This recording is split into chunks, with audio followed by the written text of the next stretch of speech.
Hai guys, ketemu lagi sama gue Faisal dari Uzon Tech. Saat ini gue lagi pakai Samsung Galaxy S23 Ultra yang baru aja diluncurin beberapa hari yang lalu di Galaxy Unpacked 2023. Jadi smartphone ini tuh menjadi smartphone flagship dengan spesifikasi tertinggi saat ini. Dan karena gue udah nyobain, kayaknya nggak sah gue kalau nggak nguji performance-nya kayak gimana. Karena kebetulan smartphone ini pakai chipset yang spesial yang khusus dibikin Qualcomm buat Samsung aja. Pengen tahu kayak gimana? Stay tune terus.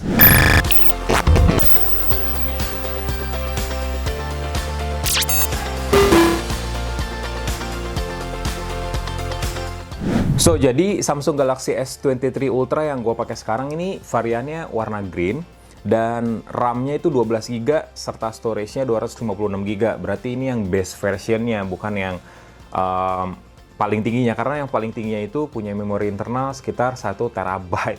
Gila sih. Ini 256 GB ya udah masih berasa gede buat gua gitu ya. Dan dia udah berjalan di One UI 5.1 berbasis Android 13 yang baru dan udah dipastikan dapat upgrade OS selama beberapa tahun dan patch keamanan rutin pokoknya. Jadi aman lah buat beli smartphone flagshipnya Samsung. Dan apa yang spesial dari smartphone ini? Oke, selain kameranya 200 megapiksel, smartphone ini tuh punya prosesor Snapdragon 8 Gen 2 for Galaxy. Apa bedanya sih sama Snapdragon 8 Gen 2 pada umumnya yang mungkin ada di iQOO 11 ataupun smartphone lain lah yang belum launching di Indonesia? S23 Ultra ini pakai chipset Snapdragon 8 Gen 2 for Galaxy yang punya clock speed lebih tinggi, 3,36 GHz dibandingin sama 3,2 GHz di Snapdragon 8 Gen 2 standar. Dan clock speed di GPU-nya juga jauh lebih tinggi. Sehingga secara teori ini di atas kertasnya performance CPU dan GPU-nya itu lebih kenceng daripada smartphone dengan Snapdragon 8 Gen 2 yang standar. Karena dia udah di overclock oleh Qualcomm khusus buat Samsung. Dan gue udah nyoba beberapa aplikasi benchmark di smartphone ini, udah nguji pakai Antutu, PCMark, dan juga 3D Mark. Dan hasilnya tuh impresif banget. Gue pakai aplikasi Antutu Benchmark misalnya, smartphone ini tuh mencatatkan skor yang edan banget sih. 1,25 juta poin. Dan benchmark ini gue dapetin ketika smartphone ini di posisi optimalnya, paling optimalnya. Mulai dari layarnya yang gue set QHD+, terus refresh rate-nya yang gue set di adaptif dan pastinya tertinggi. Dan baterainya juga yang full charging, 96% sekitar situ. Tapi kalau dilihat dari skornya, emang agak tertinggal dibandingin iQOO 11 yang pernah gue review. Skornya beda tipis sih, cuman beda 20.000 poin aja. Karena iQOO 11 yang gue tes itu 1,27 juta poin. Ada beberapa faktor sih kenapa tertinggal, tapi salah satunya adalah RAM-nya. Dimana iQOO 11 16 GB RAM-nya dan bisa ditambah secara virtual juga 8 GB. Sementara Samsung Galaxy S23 Ultra ya cuman 12 GB aja, tapi ya jenis RAM dan penyimpanan internalnya sama-sama kenceng, latest generation gitu ya, sama-sama kenceng, generasi terakhir lah ibaratnya. Tapi di benchmark lainnya kayak PCMark misalnya, di pengujian PCMark Samsung Galaxy S23 Ultra itu mencatatkan skor 15 ribuan poin dibandingin 12 ribuan poin di iQOO 11. Dan kalau dilihat dari grafiknya sih emang naik turun ya, nggak stabil di clock speed tertinggi, nggak stabil di prime core-nya ibaratnya, tapi kebanyakan ada di bergerak atau berjalan di core yang menengah, yang efisiensi core. Hal itu menjadikan smartphone ini sebenarnya punya kinerja yang oke tetap, tapi juga nggak mengorbankan daya baterainya secara berlebih. Jadi nggak mengonsumsi baterai secara maksimal. Jadi nggak cepat boros juga smartphone ini dan tetap kencang. Kecuali kalau memang dipakai buat heavy user kayak editing, rendering, atau bahkan main game yang cukup berat. Gua tes lagi nih GPU-nya di 3D Mark. Jadi ada 4 tes yang gue pakai with live semuanya.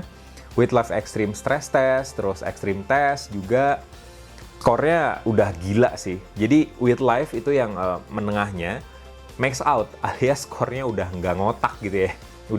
Udah maksimum, udah nggak ketakar lagi. Dan kalau di with live stress test itu melakukan pengujian grafis, nyiksa grafisnya quote and quote selama 20 menit untuk lihat stabilitas performance grafisnya. Dan di with live stress test ini, Galaxy S23 Ultra dengan GPU Adreno 740, stabilitasnya itu 72,1%. Best loop-nya sendiri, skor paling tingginya itu 12 ribuan poin. Dan ya, secara berangsur setiap menitnya itu skornya pasti bakal turun, tapi di menit ke-11 itu kembali naik dan turun lagi. Tapi tetap best loop-nya ada di menit pertama, 12 ribuan poin. Rata-rata frame rate-nya itu di with live stress test ada di 35 fps sampai 99 fps. Dan cukup naik turun juga nih. Jadi agak kurang stabil tapi cukup oke buat sebuah smartphone yang flagship. Dan kalau di with live extreme, skornya rata-rata itu 3.391 poin dengan frame rate rata-ratanya 20,3 fps. Dan yang terakhir nih, yang paling menyulitkan buat smartphone flagship, karena kayaknya cuma segelintir HP aja yang sanggup ngejalanin tes ini, with live extreme stress test. Udah ekstrim, stress test lagi, dan tetap 20 menit. Selama 20 menit pengujian, stabilitasnya itu 75,9%, dengan base loop-nya 3.700 poin. Nah, di 3.700 poin ini agak stabil nih, sampai ke menit 7, tapi dari menit 8, terus sampai menit 10, itu turun dan naik, kembali turun lagi, dan terus stabil sampai menit ke 20. Jadi nggak terlalu ekstrim jatuhnya, kalian bisa lihat di grafisnya. Ya, which is itu cukup bagus sih untuk pengujian yang ngeberatin kayak gini. Terus gimana nih kalau performance gamenya? Kalau benchmarknya kan udah mentok ya. Mantep banget lah secara skornya gitu. Dan gue mainin 2 game, Call of Duty Mobile pastinya gitu, dengan Genshin Impact, yang biasanya jadi benchmarking para reviewer buat ngetes kuat apa enggak nih performance smartphone-nya. Nah, di Call of Duty Mobile, itu gue bisa ngeset grafis di rata kanan, very high grafisnya. Dan ketika mainin, baik itu Battle Royale ataupun multiplayer, itu grafisnya mantep banget. Dengan refresh rate yang menurut gue, wah gila sih. Maksudnya beda banget ketika kita mainin di smartphone sama-sama flagship, tapi dengan layar yang ada di bawah Samsung Galaxy S23 Ultra gitu levelnya. Jadi main game tuh kayak berasa enak aja di mata, dan pengalaman gaming gue maksimal banget. 60 fps rata, nggak turun. Jadi stabil di 60 fps, ya turun beberapa lah, 58 atau 57 fps, tapi smooth, nggak nge-lag sama sekali, dan semuanya berjalan dengan lancar. Dan gue mainin sekitar 20 menitan di Battle Royale, nggak panas juga smartphone ini. Anget sih wajar, tapi panasnya tuh nggak sepanas S20 Ultra, S21 Ultra, nggak sepanas juga S22 Ultra. Ya itu kan kadang bisa overheat ya, dan smartphone ini malah aman-aman aja.